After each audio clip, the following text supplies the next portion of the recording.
Saya tahu ini pahit dan saya tahu ini kasar, tapi mungkin bisa bikin manusia itu sadar bahwa pada akhirnya tidak ada orang yang akan nolongin kita. Tidak ada yang tertarik sama cerita kita, tidak ada yang tertarik sama proses kita, mencapai mimpi-mimpi kita. Tidak ada orang yang benar-benar peduli sama kita. Mau kita stres, mau kita kecewa, mau kita sedih, terus bilang hidup kayak gini amat. Dunia tidak akan peduli sama kita. Kita bukan satu-satunya manusia yang punya masalah. Kita tidak spesial itu kok. Kita cuma partikel kecil yang ada di alam semesta ini. Karena gini, setiap manusia pada akhirnya akan memiliki keputusan untuk dirinya sendiri. Tapi yang harus kita ingat, ada konsekuensinya setelah itu. Jadi kalau kita mau pilih A silakan pilih A, mau pilih B silakan pilih B, tapi ingat setiap pilihan ada konsekuensinya dan saat menjalani konsekuensinya kita harus terima.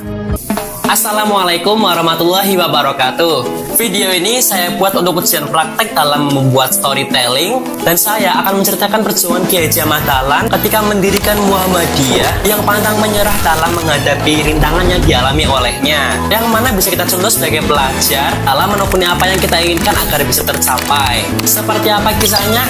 Tonton video ini sampai selesai. Let's go. Pada tahun 1868 di desa Kauman, Yogyakarta, lahirlah seorang bayi laki-laki bernama Muhammad Darwis yang kelak mengganti namanya menjadi Kiai Haji Ahmad Dahlan. Ayahnya bernama Kiai Haji Abu Bakar dan masih keturunan Maulana Malik Ibrahim atau Sunan Gresik. Pada saat itu Kauman kampung Islam terbesar di Yogyakarta dengan masjid besar pusatnya. Tapi karena masih kentalnya pengaruh ajaran dari Syahsidi Jenar, jadinya syariat Islam yang dijalankan oleh warga malah mengarah ke kesesatan, syirik dan bid'ah. Hal itu juga tidak lepas dari kurangnya pendidikan dan masih banyaknya orang miskin pada masa penjajahan Belanda. Seiring bertambahnya usia, Darwis remaja yang udah belajar Al-Quran dan Hadis mulai merasa kalau kegiatan tersebut adalah salah. Tapi justru Darwis malah dianggap membangkang sama ayahnya dikarenakan membedakan diri dari yang lain. Pada usia 15 tahun, Darwis memutuskan untuk pergi haji sekaligus belajar Islam di Mekah. Singkat cerita, setelah menimba ilmu selama 5 tahun, Darwis pulang ke Yogyakarta dan mengganti namanya menjadi Ahmad Dahlan. Tapi dia langsung mendapat tekanan dari seorang kiai yang bernama Lurah Nor dikarenakan membawa majalah Al-Manar yang berisi tentang pembaruan Islam agar sesuai dengan perkembangan zaman. Tidak lama kemudian, Ahmad Dahlan menikah dengan Siti Walidah, sepupunya sendiri sekaligus adik dari Kiai Lurah. Pada tahun 1896, Kiai Haji Abu Bakar wafat dan sebelum kematiannya, Kiai Haji Abu Bakar berpesan kepada Ahmad Dahlan untuk meneruskan amanah keluarga, yaitu menyebarkan ajaran Islam dan mengurus Langgar Kidul. Selain itu, Ahmad Dahlan juga dijadikan sebagai khotib di Masjid Besar Keraton Yogyakarta. Tibalah pada hari pertama kalinya Ahmad Dahlan khutbah. Pada saat itu pun Ahmad Dahlan langsung membuat gebrakan dengan mengajak pelaksanaan syariat Islam yang sesuai Al-Quran dan Hadis, serta meninggalkan tradisi kecawen yang selama ini sudah melekat, tapi malah mendapat respon tidak baik dari jamaah yang tidak suka dengan perubahan, termasuk Sultan Hamengkubuwono, Kiai Penghulu Hamalatuningrat, dan Kiai Lurah. Lalu kita diperlihatkan masyarakat yang ikut mengaji di Langgar Kidul semakin berkurang, apalagi mendengarkan Ahmad Dahlan menyenandungkan sholawat dengan biola.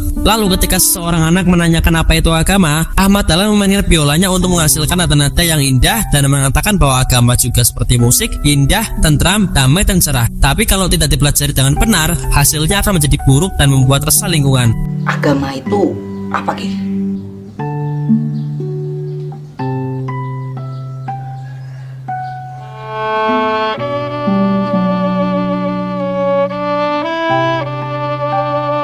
Apa yang kalian rasakan? Sepertinya semua permasalahan tuh rasanya hilang, Ki.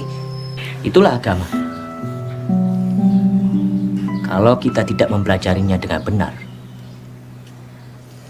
itu akan membuat resah lingkungan kita. Dan selama Kiai mengajar dan diam-diam Kiai Lurah memperhatikannya.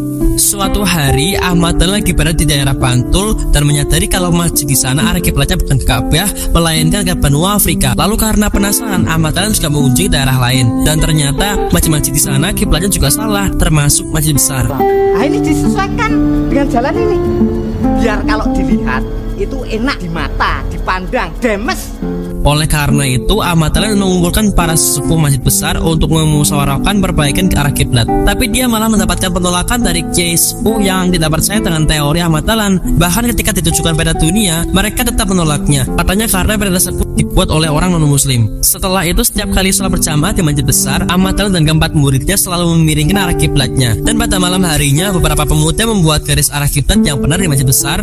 Hal itu pun membuat marah Kiai Penghulu yang menuduh keempat murid Ahmad Dahlan sebagai sebagai pelakunya. Tapi ternyata keponakannya sendiri yang membetulkan arah kiblat karena percaya dengan Ahmad Dahlan. Lalu ketika masuk pada bulan Ramadan 1890, semakin banyak jamaah yang memilih beribadah di Langgar Kidul yang arah kiblatnya sudah diperbaiki. Akibatnya Kiai Penghulu menjadi marah karena jamaah di Masjid Besar menurun dan mengirimkan surat yang berisi perintah untuk menutup Langgar Kidul, tapi langsung ditolak oleh Ahmad Dahlan. Mendapat penolakan, Kiai Penghulu langsung mengarahkan warga desa demi harga diri Masjid Besar untuk merobohkan Langgar Kidul secara paksa dan mengecap Ahmad Dahlan sebagai orang kafir. Tapi upaya warga desa mendapat perlawanan dari murid-murid Ahmad Dahlan yang lagi mengaji, walaupun pada akhirnya Langgar Kidul ambruk juga. Dan di saat yang sama, Ahmad Dahlan lagi pergi ke rumah mertuanya untuk berbagi pikiran. Sampai pas pulang begitu sedih karena Langgar Kidul sudah roboh. Besoknya Ahmad Dahlan berniat pindah ke kota lain, tapi dicegah oleh kakaknya yang berjanji akan membangun kembali Langgar Kidul karena masih banyak warga yang mendukungnya dan butuh kepemimpinannya. Akhirnya Ahmad Dahlan pun luluh dan dengan bantuan dana dari keluarganya, Langgar Kidul bisa berdiri lagi. Lalu pada tahun 1903 Ahmad Dahlan pergi ke haji untuk kedua kalinya dan menetap di sana selama 2 tahun. Singkat cerita, pada tahun 1907 Dr. Wahidin Soedirosido menggagas membutuhkan organisasi Budi Utomo untuk melawan Belanda. Hal itu sampai ke telinga Kiai Ahmad Dahlan. Di sisi lain, di saat organisasi yang bertujuan untuk mencerdaskan kehidupan bangsa itu sudah terbentuk, Kiai Ahmad Dahlan pun mengunjungi Dr. Wahidin untuk ikut bergabung di dalamnya. Tapi semenjak sibuk ngurusin Budi Utomo, Kiai Ahmad Dahlan menjadi jarang mengajar di Langgar, dan akibatnya banyak anak-anak yang bolos ngaji karena tidak mau diajar oleh Sujah, muridnya Kiai Ahmad Dahlan. Oh ya, tadi pagi Kiai pesan kalau ngajiin sore ini biar Suci yang ngajar. Sampaikan ya. Jih. Cah, yuk ngaji. Orang rawuh, aku yang ngajar. Ngaji yuk. Balik. Seiring waktu, kesibukan Kiai Ahmad Dahlan menjadi pengajar agama Islam di sekolah elit yang berisi anak-anak dari kerabat keraton dan pejabat-pejabat Belanda. Padahal sebelumnya tidak ada mata pelajaran agama Islam, tapi karena gaya mengajar Kiai yang santai, anak-anak muridnya jadi pada senang sama Kiai. Namun sayangnya, sepadan sang Kiai Ahmad Dahlan mendapat penolakan dari keluarganya dan oleh warga Kauman, dia kembali dicap sebagai Kiai kafir. Lama-kelamaan Kiai pun menjadi bimbang tentang pilihannya ini, tapi untungnya dia memiliki seorang istri solehah yang dapat selalu menguatkannya. Setelah mendapat pencerahan, Kiai Ahmad Dahlan memutuskan untuk membuat madrasah di rumahnya dengan dibantu oleh murid-muridnya. Tapi karena di zaman itu penggunaan pangkutan meja masih identik dengan sekolah non-muslim, murid-muridnya pun mengerjakannya dengan ngedumel, mengira hal itu akan menjadikan mereka menjadi kafir. Dan untuk mengisi madrasah itu, Kiai Ahmad Dahlan dan murid-muridnya mencari anak-anak di desa Kauman dan sekitarnya yang tidak bersekolah. Tapi lagi-lagi tindakannya diajak oleh para sepuh Masjid Besar. Untungnya Kiai Ahmad Dahlan tidak ambil pusing dan terus yakin dengan niatnya untuk mengajar anak-anak yang tidak mampu sambil tetap belajar di sekolah elit. Seiring waktu berjalan, banyak warga mendukungnya dan banyak dari mereka yang berkonsultasi kepada Kiai Ahmad Dahlan karena kekurangan uang untuk mengadakan selamatan, dan oleh Kiai dianjurkan untuk meniadakan tradisi selamatan tersebut. Dan kita digelarkan Kiai Ahmad Dahlan datang ke madrasah dan menegur Ahmad Dahlan sebagai Kiai kafir karena menggunakan peralatan mengajar buatan orang non-muslim. Tapi dijawab dengan santai oleh Kiai Ahmad Dahlan dengan mengatakan kalau kereta yang diaturbang Kiai Ahmad Dahlan ke Jakarta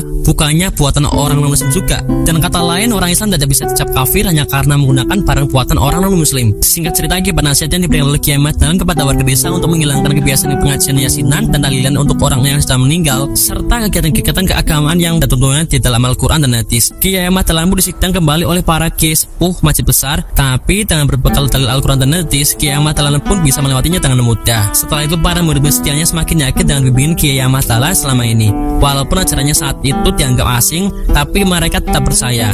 Dengan semakin luasnya kegiatan sosial mereka dan dibarengi dengan tanggapan positif dari masyarakat, Kiai Ahmad Dahlan pun berniat ingin membentuk sebuah organisasi. Akhirnya dengan dibantu pengurus Budi Utomo dan keempat muridnya, Kiai Ahmad Dahlan bisa merumuskan pendirian Muhammadiyah yang memiliki arti pengikut Kanjeng Nabi Muhammad SAW, dan tujuan utamanya untuk membantu masyarakat, bukan untuk kepentingan pribadi. Proposal pendirian Muhammadiyah disambut dengan positif oleh Sri Sultan dengan catatan ajarannya jangan sampai membuat perselisihan di tengah masyarakat. Sedangkan tanggapan berbeda datang dari Kiai Penghulu dan para sepuh Masjid Besar yang takut kedudukan mereka sebagai pemimpin Islam di Keraton Jakarta akan digas oleh Kiai Ahmad Dahlan dan menolak proposalnya. Dan setelah itu kerusuhan kembali terjadi di desa Kauman yang didalangi oleh Kiai Penghulu dalam menghalangi berdirinya Muhammadiyah. Sampai-sampai para pengikut Kiai Ahmad Dahlan diteror oleh warga desa dan keluarganya mereka sendiri. Lalu kita diperlihatkan Kiai Lurah berusaha untuk meyakinkan Kiai Ahmad Dahlan agar memikirkan lagi rencana itu demi keutuhan keluarga mereka dan tidak terulang lagi tragedi sebelumnya. Tapi bagi Kiai Ahmad Dahlan, bukan dialah yang berusaha mengorbankan keluarga, Malahan dia selalu menghormati perbedaan pendapat dengan orang lain dan tidak pernah mempermasalahkannya. Melihat tekad kuat Kiai Haji Ahmad Dahlan, Kiai Lurah pun berharap semoga apa yang dilakukan adik iparnya itu adalah hal yang benar dan memberitahu kalau dia tidak pernah membenci Kiai Haji Ahmad Dahlan.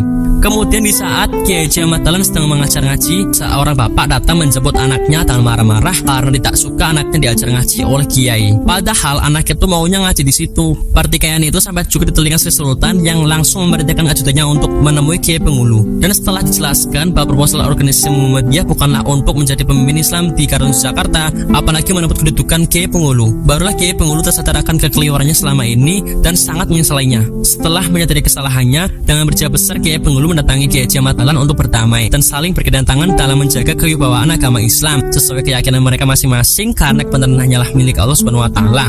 Dan akhirnya pada tanggal 12 November 1912, organisasi Muhammadiyah resmi berdiri di Kauman Jakarta untuk melaksanakan cita-cita pembaruan Islam di bumi Nusantara melalui pelaksanaan syariat Islam yang sesuai tuntunan Al-Quran dan Hadis. Kiai Haji Ahmad Dahlan wafat di Jakarta 23 Februari 1923 pada umur 54 tahun, dan berkat jasa-jasanya selama hidupnya, pemerintahan Republik Indonesia mengangkat Kiai Haji Ahmad Dahlan sebagai pahlawan nasional pada tahun 1961, dan hingga kini semangat pembangunan yang beliau tanamkan di dalam organisasi Muhammadiyah masih jelas manfaatnya bagi masyarakat Indonesia. Kita memang berbeda, tapi bukan untuk mencela.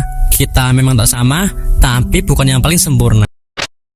Dari kisah tersebut, saya mulai sadar 2023 ini saya sebaiknya nggak muluk-muluk. Saya cuma pengen menang dari hal kecil, nggak begadang kalau nggak perlu, bangun pagi sholat subuh, langsung kerapas lagi males-malesnya, nggak nunda-nunda, cuci piring langsung kalau habis makan, nggak nunggu-nunggu dulu, selalu sikat gigi sebelum tidur, nggak scroll sosmed pas pagi. Karena saya percaya dengan saya menang dari hal kecil, disiplin, hal besar pasti bisa saya taklukin. Kalau kata Pak Hairudin dulu pas podcast bareng, dia berkata, sama memut aja kalah, apalagi sama kerasnya kehidupan. Kayaknya saya selama ini kejauhan deh. Pengen dapat hal besar tapi hal kecil aja belum beres. Ajar aja hal besar susah saya dapetin. Bangunan aja ada pondasinya dulu. Tangga aja nih dari bawah ke atas. Anak bayi merangkak dulu baru lari. Lah, kok saya pengen buru-buru jadi? Nikmati aja dulu prosesnya, masalah hasil belakangan aja. Saya mau Firman Adli, pamit dulu. Wassalamualaikum warahmatullahi wabarakatuh.